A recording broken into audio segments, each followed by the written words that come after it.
Well, hello and welcome to another Walt in PA Motovlog. Another episode where I have nothing on the agenda and we're just going to talk about whatever pops into my head. So, with that said, this could get a little long, but we'll try to keep it manageable. So, I'm on my way back from the Percy Covered Bridge, or the South Percy Covered Bridge. Hopefully you enjoyed that video, because I'll be posting it before this one. If you haven't, you can check it out in the card up there.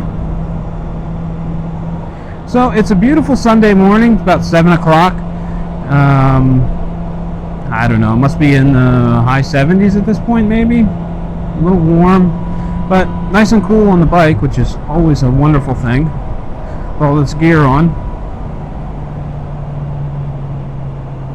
But over the past few days, I've been thinking about what I can do for my channel, what I can do to create content, generate growth, that sort of thing. And I've been watching a ton of videos. I mean, I've been watching a ton of videos ever since before I started the Motovlog, just looking at what other people are doing, how they're doing it well, taking inspiration from others in the community, not to steal the content or anything, but to take something they do and mold it into something that I can call my own. Now, the video I just recorded was inspired by Chip Seal, who did a covered bridge tour down in central Georgia, and I was really happy with that. I want to stop in at other historical locations and do some more of these types of videos, or more of those types of videos. Sorry, I say these types of videos because it's fresh in my mind. I just did it 5 minutes ago, 10 minutes ago. Now, there's also another motovlogger that's inspired me lately, and it's a channel that I'm very new to, and it's also relatively new itself, and that is the MotoJawn. And I'm not entirely sure how I found that channel.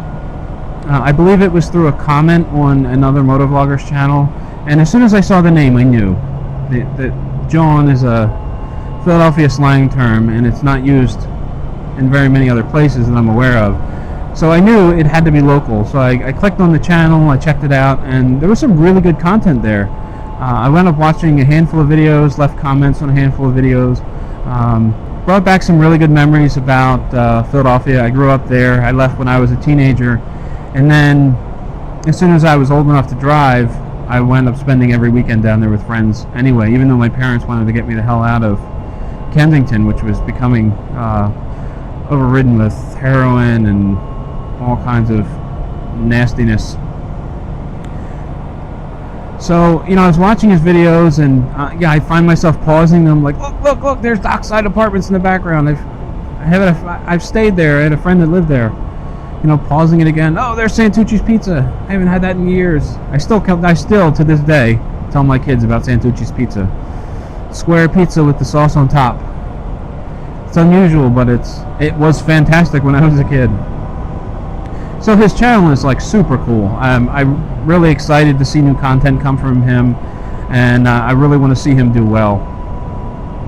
And one of the things that I saw him do, which I thought was really cool, was he does rides to local coffee shops or coffee places, and he kind of gets on the bike on a Saturday morning and rides out and has coffee someplace. And I thought that was a great way to showcase local business and to do something that I also enjoy, but I have never done that in recent years. Hop on, I just started riding, so obviously I didn't hop on the bike and ride to the coffee shop. But I haven't driven out to a local coffee shop for a fresh, hot cup of coffee in a long time. And in fact, a couple of years back, it made sense to buy a Keurig machine, and we haven't had a traditional coffee maker since. My work schedule and my wife's work schedule were kind of offset. I would start work at around 5 a.m. and she would start a couple of hours later. I think at the time she was working 9 to 5. So, it didn't make sense for me to get up in the morning and make a pot of coffee, because by the time she got up to get ready for work, the coffee was cold, or it had shut off automatically. And in essence, the coffee was cold. So we wound up ditching the regular coffee maker for a Keurig. So I've been drinking mediocre Keurig coffee for a long time.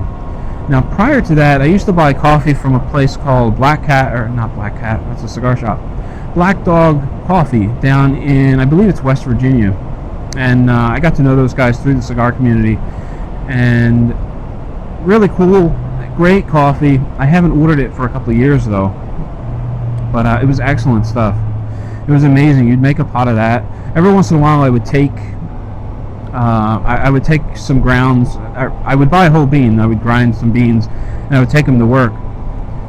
And I'd put them in the community coffee pot because the swill they used to drink was atrocious. And it was amazing. You know, the whole showroom smelled like this wonderful coffee, and it was just I don't want to say a magical thing and make it more than it really was, but it was pretty fantastic. So I'm really excited to get back into that again. I ordered a brand new coffee maker because my wife and I have been talking about getting rid of the Keurig for a little while now. With COVID, I work from home full time for the time being, and my wife, she's a nurse, so she's got like a first shift schedule, but it's pretty flexible. So these days we see a lot of each other in the morning, and it's kind of a hassle for me to make a cup of coffee, and then get the machine ready for her to make a cup of coffee, and then I'm ready for my second cup, and I gotta, you know, all these K-cups get really expensive. We buy them in bulk from Costco, but you know, you're dropping $40 or something for 100 K-cups. You know, it doesn't seem like much on the surface. It's like, oh, you know, it's only 40 cents a cup of coffee. What's the big deal? Well, the big deal is it gets kind of expensive when you're going through more than one box of coffee a month, because you know your travel mug takes 2 cups, or you don't drink one of those little tiny itty bitty baby mugs when you have coffee, and sometimes you need 2 K-cups, that sort of thing. So I'm pretty excited to get back into the coffee thing because it's been a long time. And there's one thing that I absolutely love on a beautiful morning like this morning would have been to have a nice hot cup of coffee and a cigar out on the deck. You know, maybe have my iPad handy, watch a couple of YouTube videos, or read a book. You know, just whatever, just to enjoy the silence. I've got 3 kids, 9, 4, and 2. It takes me, I'm sorry. It takes me a second because their birthdays had just passed. I have a 10-year-old, a 4-year-old, and a 2-year-old. And they all are massive balls of energy. My 10-year-old pretty much keeps to herself. She does her own thing. She's not really, you know, she's independent. She doesn't really need me to do as much for her as her 2 younger sisters do. And her 2 younger sisters, 4 and 2, they can be real monsters sometimes. I think their favorite thing to do is torment one another and make each other scream at the top of their lungs. So when I get some silence and solitude, it's a beautiful thing, and there's nothing better than sitting outside on a beautiful morning and having a hot cup of coffee and a cigar when it's quiet and they're in bed and I'm alone.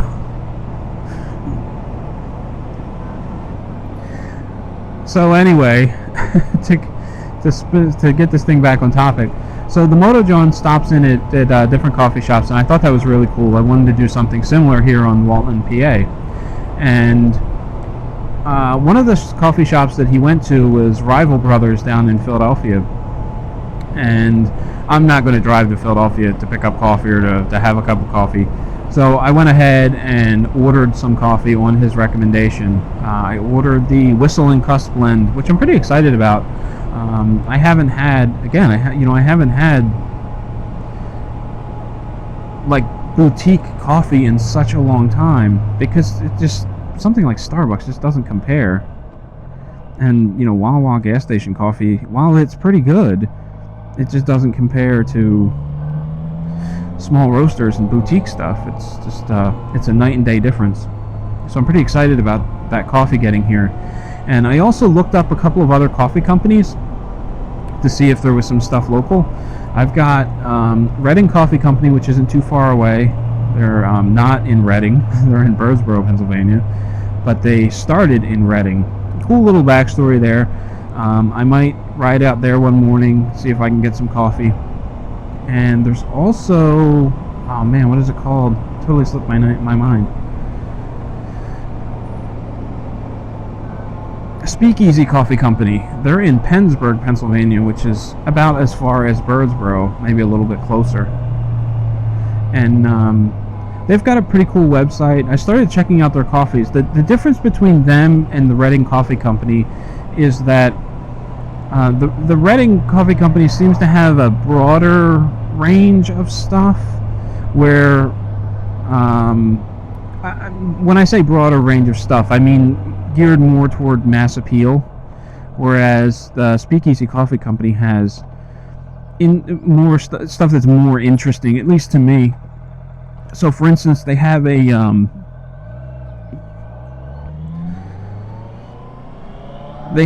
rye bourbon aged, or not rye bourbon. Rye is not bourbon. They have a rye barrel aged coffee. I don't remember how long it stays in the barrel. But being a guy that enjoys tasting whiskey, I saw that and immediately I wanted to try it, because I thought, I'm not a rye drinker, I prefer bourbon, but the concept sounds awesome. I definitely want to get down there and want to try some. It's a little more expensive. I think it's about $14-15 for an 8-ounce bag, but you've got to factor in the time it sits in the barrel. So it's got age on it, and anything with age costs more money, because someone has to pay for the inventory to sit and not sell, that sort of thing. So I'm really interested in trying that. The other difference with Speakeasy Coffee Company is that they do not think they have a functioning coffee shop. They are just a coffee roaster. So they roast their own beans and then they sell it to local shops and things like that. And they have retail pickup hours, but it's not a place where I could go get a cup of coffee and sit down and enjoy it outside, that sort of thing. So there's a tiny little hiccup there, but I don't mind so much. I'm not a social bee. I don't want to grab a table and strike up a conversation with a random person. That's just weird. I'm very well, you wouldn't know it from the videos, but I'm very shy and reserved. So there are two people that I've found inspiration from, Chip Seal and MotoJawn, and I would recommend that you go check out both of them. They both produce great content, and I'm always eager to see new videos from them. So do me a favor, go check them out. If you like the stuff, like and subscribe. And if you like this video, please like, subscribe, and share. So thank you for watching, and until next time, ride safe, and I will catch you in the next one.